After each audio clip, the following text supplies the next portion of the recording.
As these mass shootings erupted across the country over the weekend, and as Aaron was telling us, as recently as today, Fred Guttenberg was remembering his daughter Jamie, who was killed in the 2018 Parkland school shooting.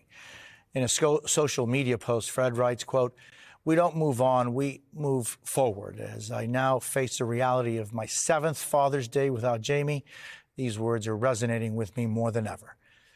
Fred Guttenberg, who is also a senior advisor at Brady, joins us today. Thank you, Fred, for spending time. It is always a difficult thing to ask you, just because it's, Jamie is always going to be 14.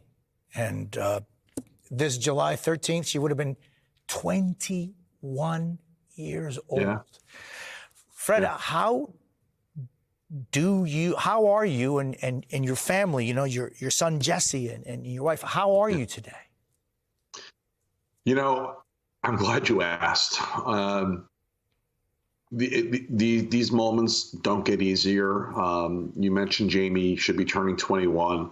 All of her beautiful friends that she grew up with, they're all doing these incredible summer vacations and trips as they grow into these amazing young women. My daughter's not with them. My son, my wife, and I, we all do okay in the process of moving forward. But I ain't going to lie to you. It's not easy. Yeah. I was just looking at some research that we do. And the last time you and I spoke on the air was on the 2nd of May of 2023. So almost a year, just a little over a year ago. And you know what we were talking about? About the wave of gun violence in our country. Yeah. We could be having that, and we are going to have that same conversation today. It's not, I'm chuckling when you say it that way, but it's not funny. Jose, let's be clear. Since Jamie was killed, we've added over 100 million weapons to the American streets. This wave of gun violence is not surprising to anybody who tracks that number. Most of it happened through COVID. The good news, because of the Safer Communities Act passed during the Biden administration, because of the executive actions, because of the Office of Gun Violence Prevention, violent crime is down. Gun violence is down. However, it's a never-ending fight against things like a Supreme Court that wants to end any effort to do anything, against a Republican Congress who wants to end any effort to do anything, and lives are at stake.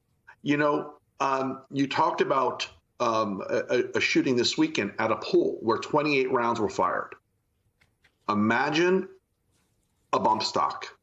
Imagine not, talking about a mass shooting without casualties. Imagine talking about hundreds killed, because that's what is going to happen because of the Supreme Court ruling last week.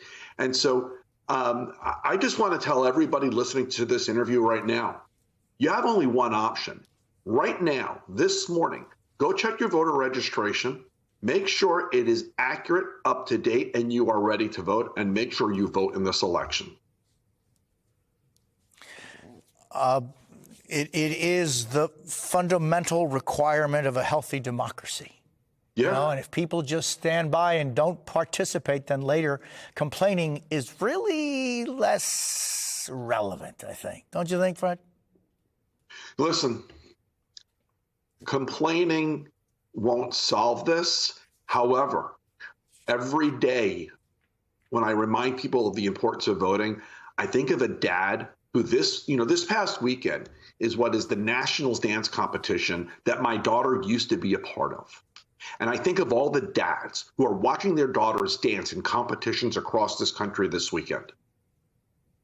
Your vote ensures, or hopefully ensures, you will play a role in making sure you get to watch your daughter dance next year as well. This is not hyperbole. This is not nonsense. I visited my daughter to start my Father's Day at a cemetery. Take me seriously on this one. Check your voter registration and make sure you vote.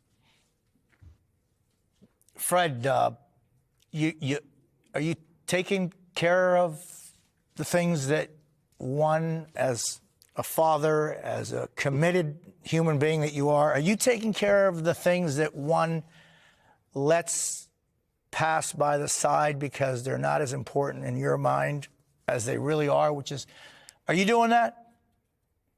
Not as well as I should be. It's part of why I wrote the Father's Day post that I wrote yesterday about moving forward and doing a better job of dedicating more of my time to my wife and my son. It's been completely dedicated to this fight to reduce gun violence now for years. And candidly, between now and the election, it's going to stay dedicated to this fight. Nothing matters to me more than making sure my son gets to grow up in a world where he can have kids where this won't be his biggest concern. But after this election, I'm going to commit more of my time to my wife and my son and to me.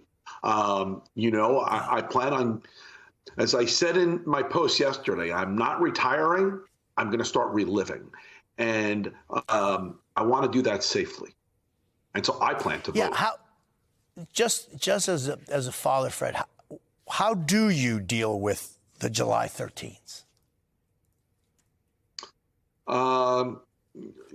Listen,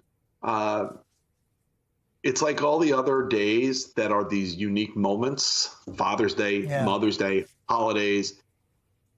Unlike other homes where there are celebrations, for us, it's remembrance. For us, it's thinking about Jamie.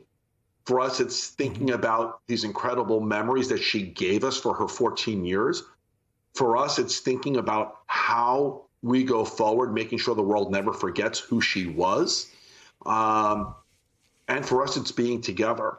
For us, it's dealing with the sadness, but together, not apart. Well, and July 13th, it's just about a month away. It should be a celebration. My daughter should be turning 21, and she'll be forever 14. Fred, let's continue our conversation. It's important. Absolutely, my friend. Thank you. Thank you.